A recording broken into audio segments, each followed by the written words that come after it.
Assalamualaikum warahmatullahi wabarakatuh. Hari ini kita akan belajar mengenai footprinting dan recognize. Jadi footprinting itu adalah segala kegiatan mengumpulkan informasi mengenai target yang akan kita serang. Jadi sebelum melakukan penguasaan sistem atau footprinting, ini bisa disebut merupakan suatu seni mencari atau mengumpulkan informasi yang berkaitan dengan target yang akan diserang. Apa sih proses footprinting ini penting? Karena 90% seorang cracker ini dihabiskan untuk mengumpulkan informasi, sedangkan 10%-nya untuk melakukan percobaan untuk menguasai sistem target. Footprinting dibagi jadi dua, ada yang namanya inner footprinting dan outer footprinting. Inner footprinting ini adalah mencari informasi terhadap suatu situs di mana kita ini sudah berada di dalam jaringan komputer, jadi dari lokal. Nah, untuk outer footprinting adalah pencarian informasi terhadap suatu situs di mana kita tidak berada dalam jaringan komputer target, jadi kita dari luar jaringan. Nah, untuk recognize ini adalah suatu tahap persiapan di mana pihak yang akan melakukan serangan ini berusaha mencari informasi sebanyak-banyaknya mengenai target atau sasaran yang ingin diserang sebelum rangkaian proses penyerangan dilaksanakan.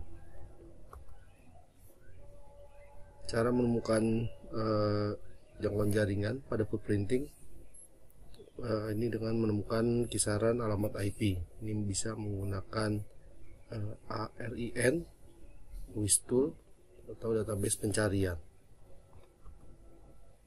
Traceroute adalah perintah untuk menunjukkan rute yang dilewati paket untuk mencapai tujuan.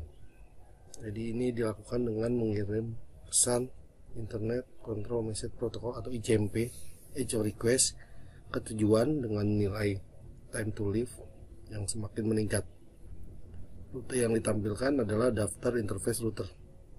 Ini yang paling dekat dengan host. Jadi ini adalah jalur antara host dan tujuan. Ini traceroute analysis atau analisis traceroute. Jadi penyerang melakukan traceroute untuk mengekstrak informasi tentang topologi jaringan, tentang routernya dan lokasi firewall. Nah, di sini ada misalnya si penyerang melakukan atau menjalankan beberapa traceroute untuk mendapatkan informasi. Misalnya di sini traceroute 1.10.10.20.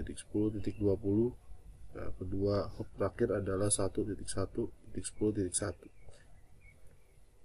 Jadi di sini penyerang dapat menggambar diagram jaringan. Footprinting metodologi.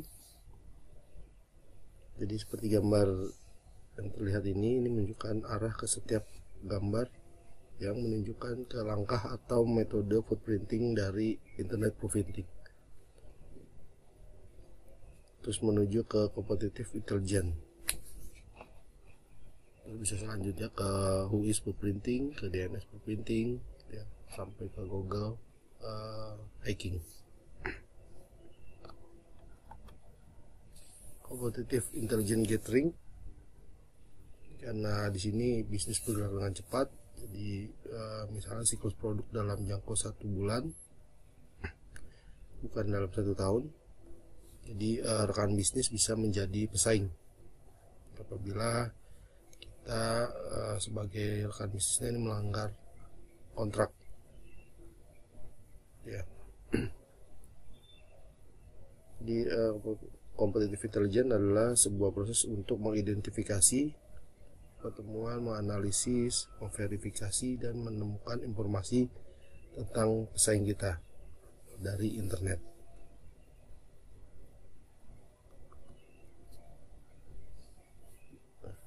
Ini langkah-langkahnya ada 5. Yang pertama, bandingkan produk yang kita punya dengan yang dibuat oleh pesaing. Yang kedua, analisis posisi penjualan. Yang ketiga, mencari tahu daftar perusahaan pesaing. dalam penjualan. Yang keempat, tingkatkan tenaga penjual di sini melalui cerita gitu ya, bersaing dan bagaimana penawaran itu menang maupun kalah di kompetitif area. Yang kelima, buat sebuah profil dari CEO dan seluruh staf manajemen di pesaing. Ini kapan perusahaan ini siap gitu ya, bagaimana cara mengembangkannya, terus apa saja rencana perusahaan, bisa ABI, Inform Global gitu ya, ProQuest, ada Factiva, Businessware gitu ya. Locate internal URL. Jadi di sini internal URL ini bisa memberikan wawasan mengenai unit organisasi perusahaan. Terus juga bisa menemukan URL perusahaan internal dari kesalahan metode.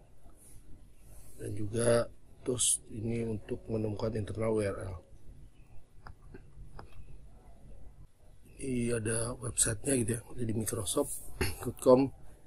Ini bisa menuju ke support microsoft.com, bisa ke technet.microsoft.com, dan juga bisa ke Microsoft msdn.microsoft.com. Ini jadi dia berlanjut dari situs awal itu microsoft.com.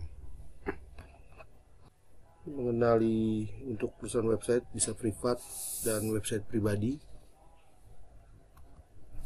Untuk mencari informasi perusahaan,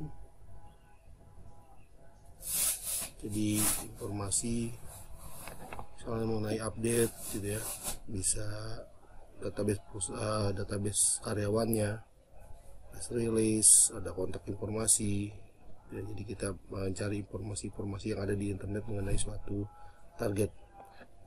Tekniknya bisa ekstrak, archive, bisa mirroring website, bisa di website, bisa cari orang gitu ya, sama kompetitif intelijen.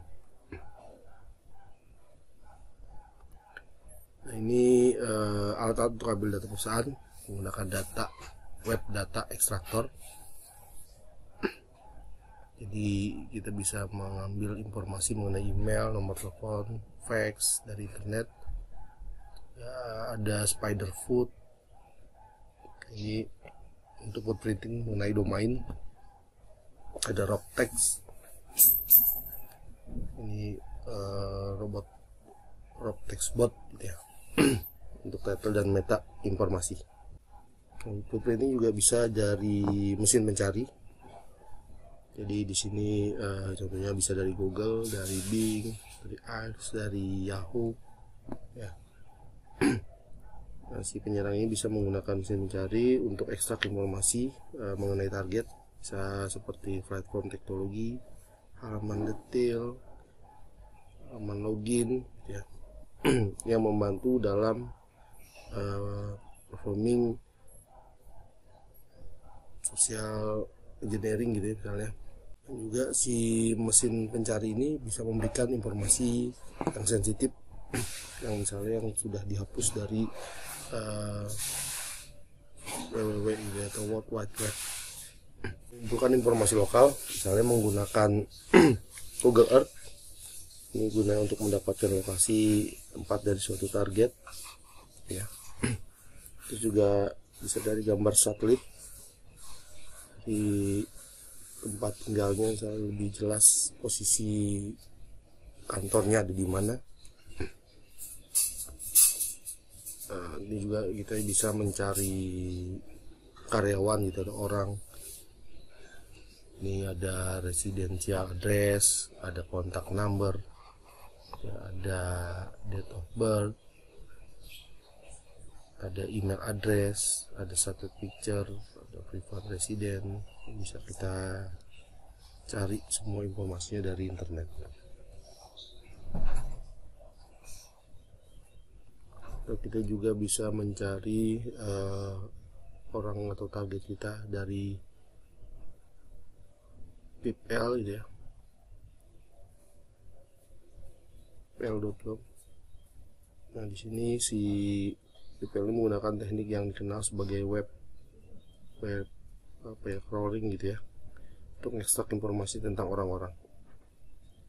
Dan ini merujuk ke repository besar mengenai konten yang mendasari dokumen yang ada di dalam database online. Dan di sini bisa kita cari orang lagi gitu ya, orang yang akan kita cari atau target. Ini bisa kita cari lagi di social network service, misalnya contohnya cari di Facebook atau di Twitter. Dan juga bisa mencari informasi dari jasa keuangan, misalnya di sini tentang finansial atau informasi dari jasa keuangan, contohnya dari email Yahoo gitu ya, Binance. Dan juga bisa mencari informasi dari situs pekerjaan. Nah, di sini ada job requirement, terus ada employee profile-nya, ada hardware informasi, terus ada software informasi gitu ya. Di sini bisa kita mencari informasi yang kita butuhkan. Baik, terima kasih.